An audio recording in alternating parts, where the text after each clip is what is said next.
President William Samoei Ruto has really angered the United States of America. And when I say that, I don't mean the citizens. I mean the government of the United States of Africa. Why?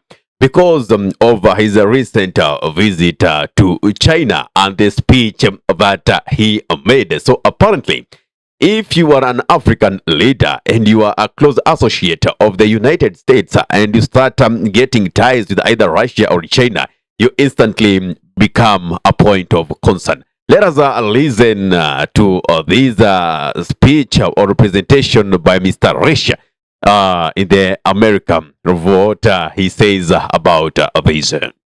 In President Trump's first term, his administration engaged in talks with Kenya over a potential free trade agreement, a first for...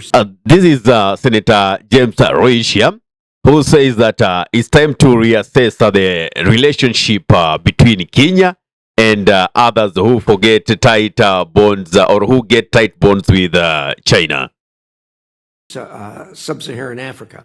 And now Secretary Rubio and other senior officials have ramped up engagement and confronted threats from al-Shabaab and the Islamic State head-on. But these efforts cannot be siloed. They must be part of a broad strategic effort to protect American interests in Africa while also protecting the U.S. taxpayer's pocketbook. Yeah, it is in the interest to protect the interest of America and also the taxpayers' money or whatever passbook, some kind of a thing. So apparently, it is a crime in America for you to be an ally of America and also be an ally of China, right? What does that mean? You know, there is no way I'll be working towards making my country a better place and I seek better packages from other countries. Then you only want me to cling onto you. What does that mean? Why is the US becoming bitter? And that's why I'm telling you, the West has never been happy about Africa, growing up, has never been happy about Africa developing. See what is happening in Burkina Faso. Then you'll get to understand that they never have the interest of Africans. Exactly.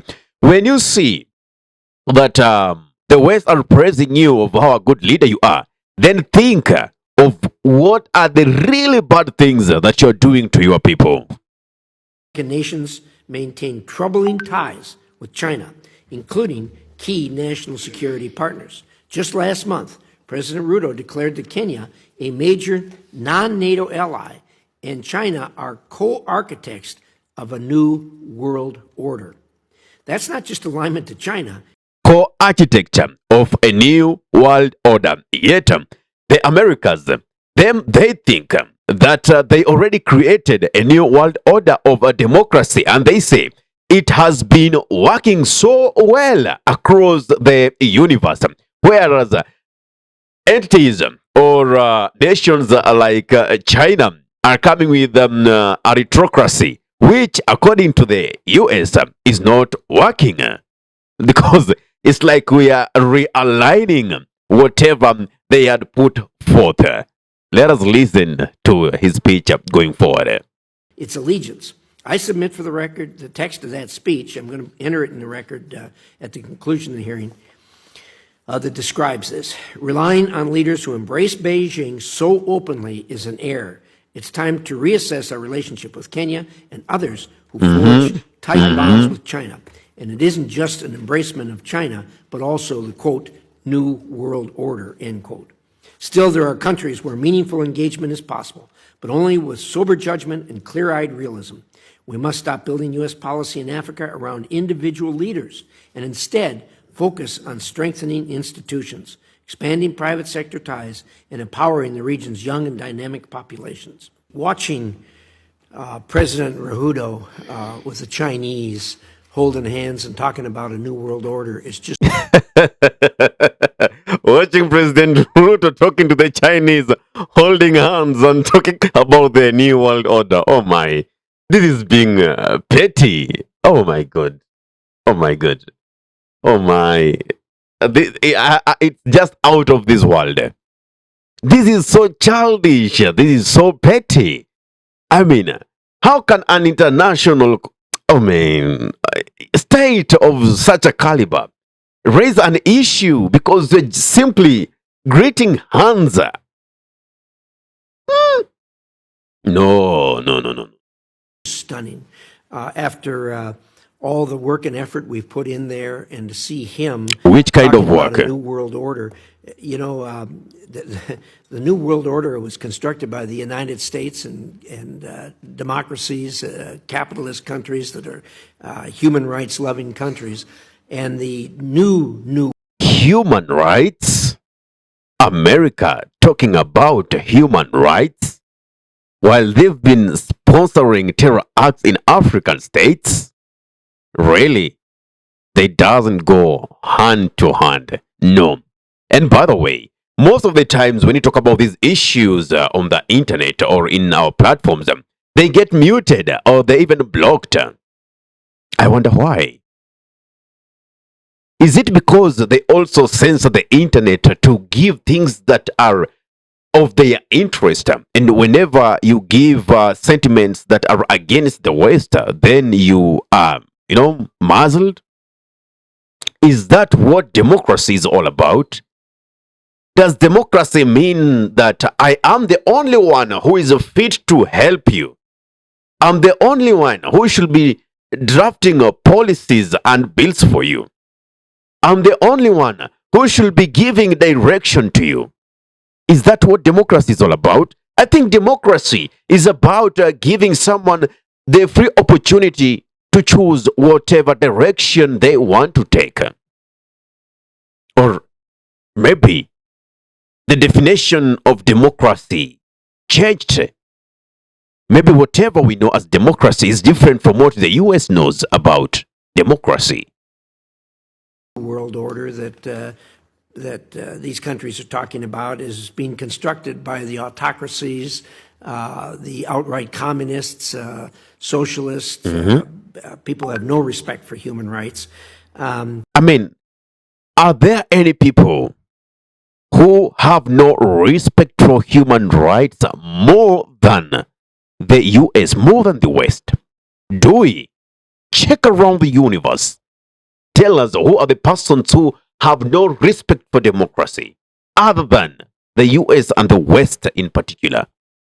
Tell me.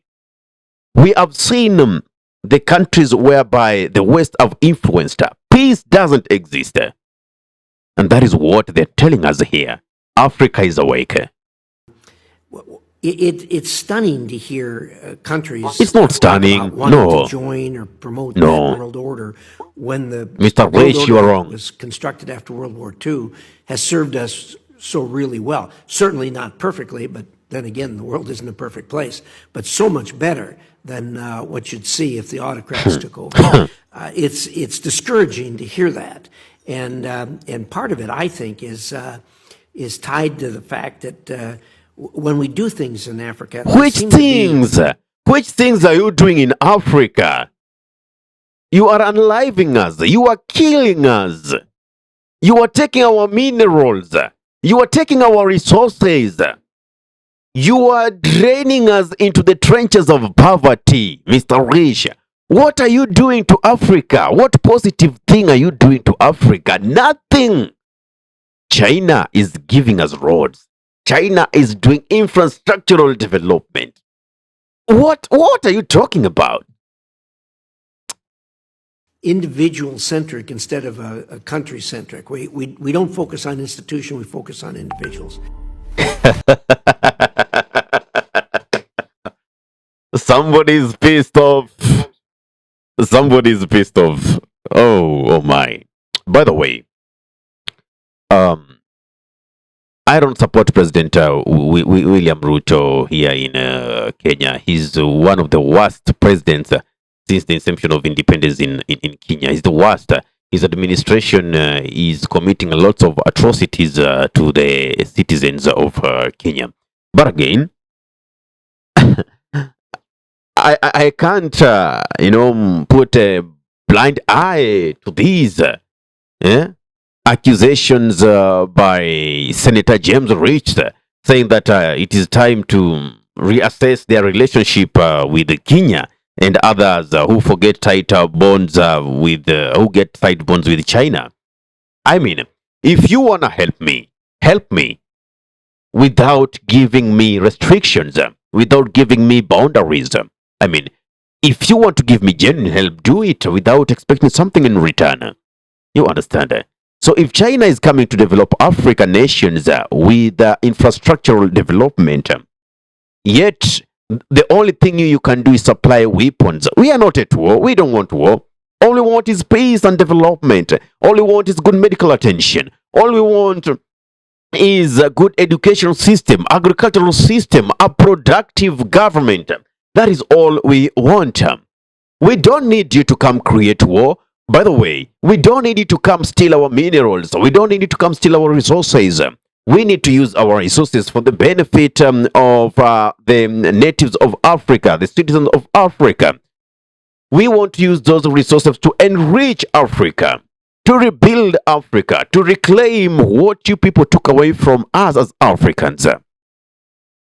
Africans are superior. You cannot do without Africa, and for a fact, you know it. You can't, even for a minute, do without Africa. And that is why it is paining you, because suddenly someone has opened the eyes of Africans and told them you can be independent. You don't need to depend on the West for you to survive. Right? What do you think about this? What do you think about this? Give me your comment in the comment section below. And if you're watching from our YouTube channel, kindly subscribe and press the notification button so anytime that we are live, you are the very first person to be notified, or even anytime that you upload content of this nature. Ahmed Khalif is my name for the Unscripted Talks here in Dab Radio. Assalamu alaikum wa rahmatullahi wa barakatuhu. Kwa timba kali za Afrika, Dab Radio ndio mpango mzima.